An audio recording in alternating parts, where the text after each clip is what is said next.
Hello, and welcome back to another edition of Tech in 10, the Louisiana Tech Bulldogs football show from the Ruston Daily Leader. I am sports editor Matt Bellinson coming to you as news breaks. Jeremiah Johnson, Louisiana Tech's defensive coordinator, who spearheaded a pretty miraculous turnaround, frankly, of just this defensive unit in 2024, is off. He's off to Coastal Carolina to join the Sun Belt ranks.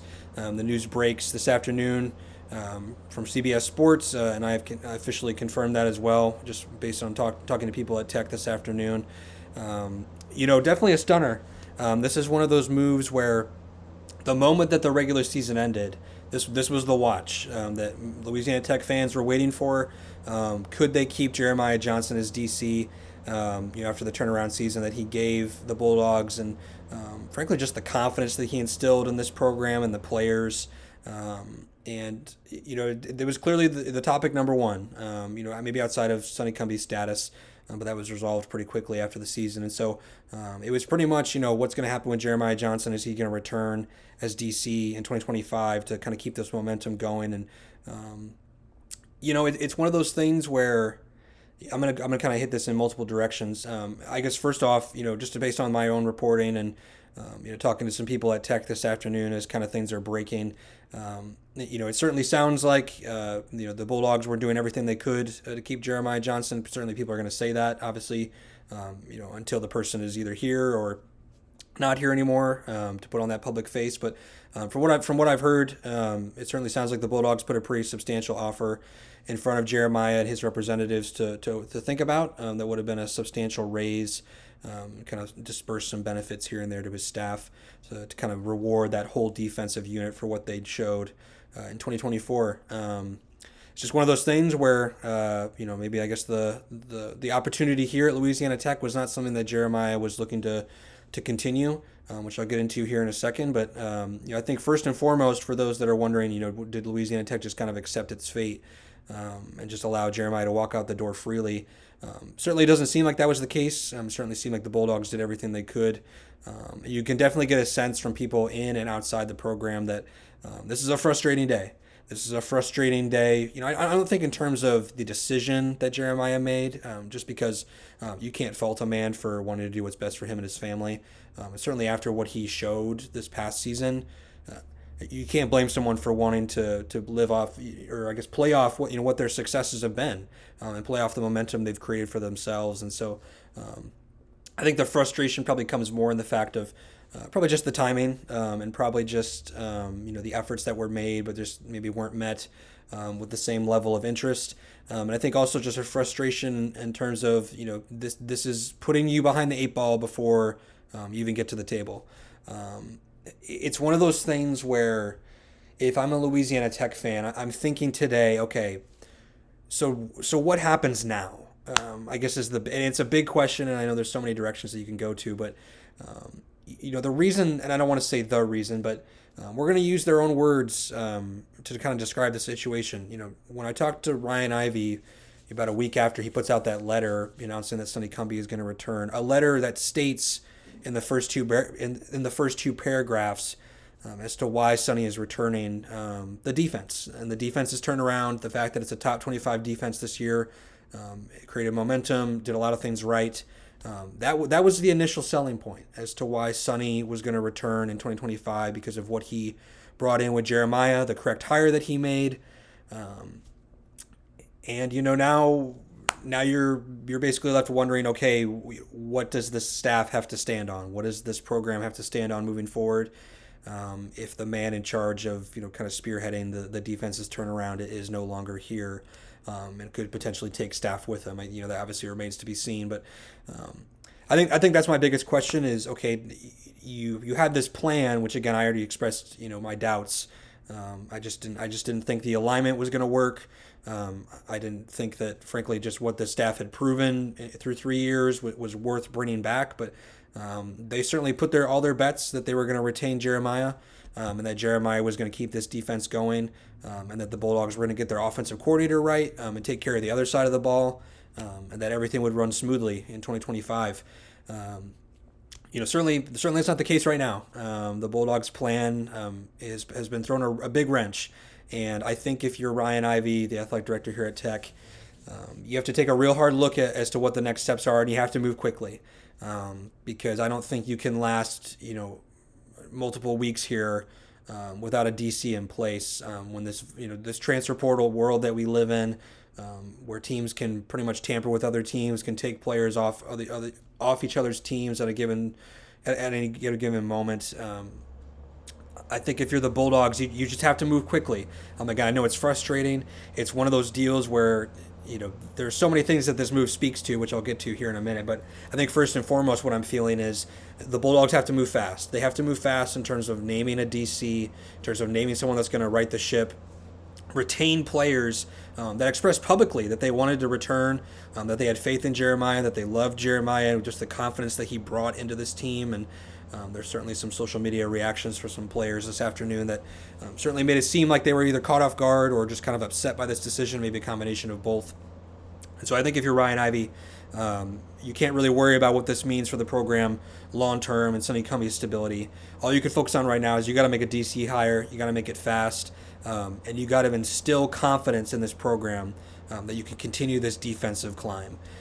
Because I think you present a real danger now if you're this football program of not only backsliding, but taking a step back that I don't want to be too drastic, but there was already a frustration in your fan base of why is Sonny Cumbie returning in 2025. Okay, great. He made a great defensive coordinator hire. Jeremiah Johnson did his job really well in 2024. Congrats to him. David Blay, parlayed the success with Jeremiah. He's gonna go play in the ACC at Miami.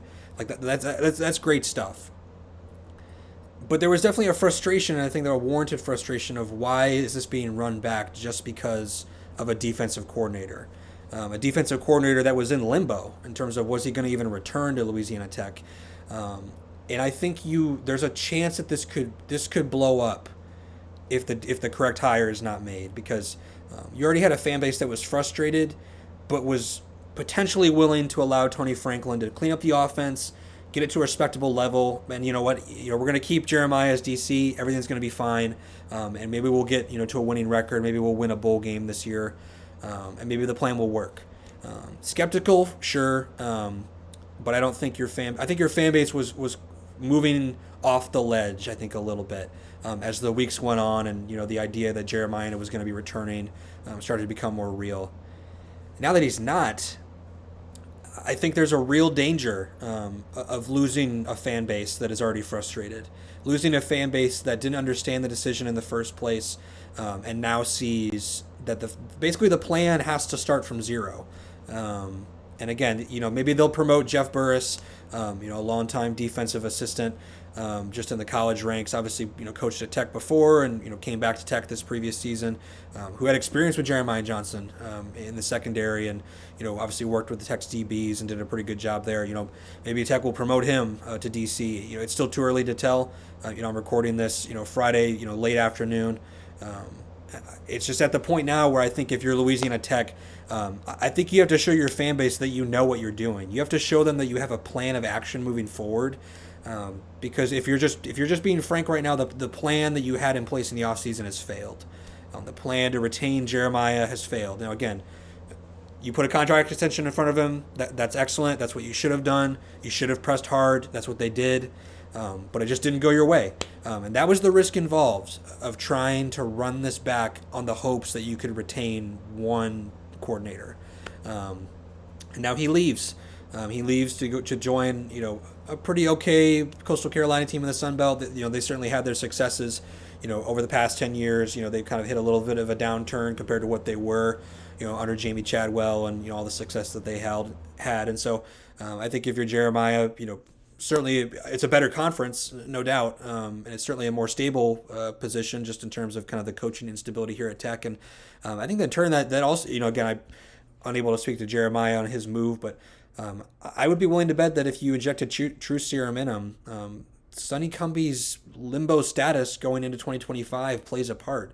Like, why does Jeremiah Johnson want to sign a multi-year contract extension to stay and work for a head coach that might be fired after 2025? And then a new head coach comes in and could clean house. That's a situation where, again, if you're Louisiana Tech, you got to think about the alignment piece of this. Like, how attractive is this job to a really good DC when we have a head coach that's in limbo and needs to win a bowl game, needs to at least contend for a Conference USA title in 2025? Like, if that doesn't happen, we're going to move on. And so where does that leave Jeremiah? Like, again, that's a question that, the people at the top have to answer. But I think if you're a Louisiana Tech fan today, you certainly can be frustrated. It's a frustrating, time to be a Louisiana Tech fan. But at the same time, I don't think you can be mad at Jeremiah Johnson. Again, that's a man making the best decision for him and his family, and he certainly has earned it. Everywhere he's been, he's proven that he can turn defenses around, and he certainly did that with Louisiana Tech this year. And so now it's on Ryan Ivey and Sonny Cumbie to put a defensive coordinator in place that can keep the momentum going. Because, again, I don't want to get doomsday on here, but I talk to Louisiana Tech fans. I hear their comments. I see their comments.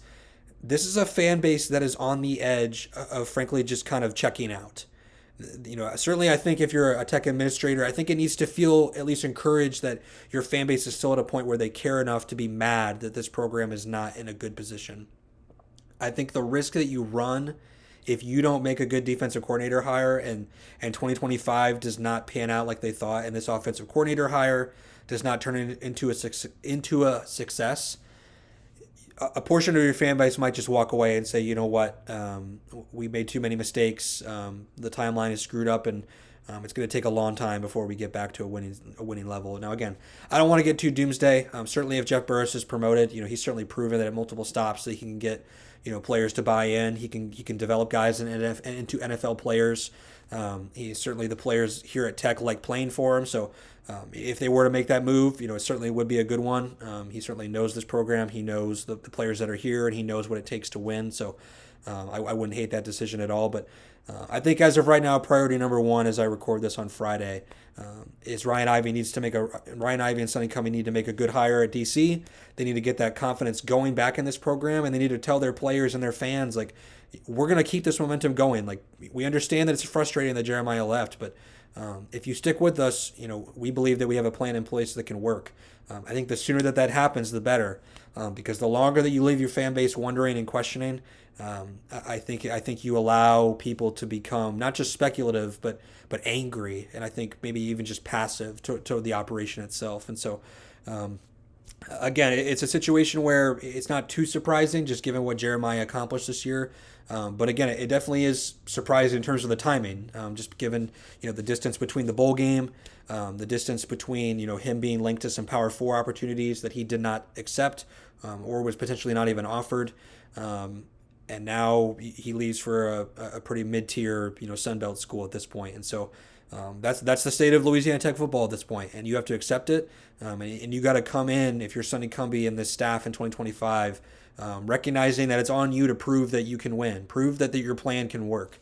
And so I think if you're the Bulldogs, certainly not exactly the way you wanted to start 2025, with your DC leaving in January, but at the same time, you got to move forward, and you got to put a plan in place that sets you up for success this fall. So that's going to do it for now for this edition of Tech in 10. Just wanted to get on here and kind of break down the breaking news and kind of get my initial thoughts on the move from Jeremiah. But that's going to do it for this edition of Tech in 10. I would like to think that there isn't going to be any earth-shattering news breaking, over here over the next couple months before spring ball. But if there is, you know where to find me at RustonDailyLeader.com. For this edition of Tech in 10, this has been Matt Bellinson, sports editor of the Ruston Daily Leader. Thanks for listening. Have a good one.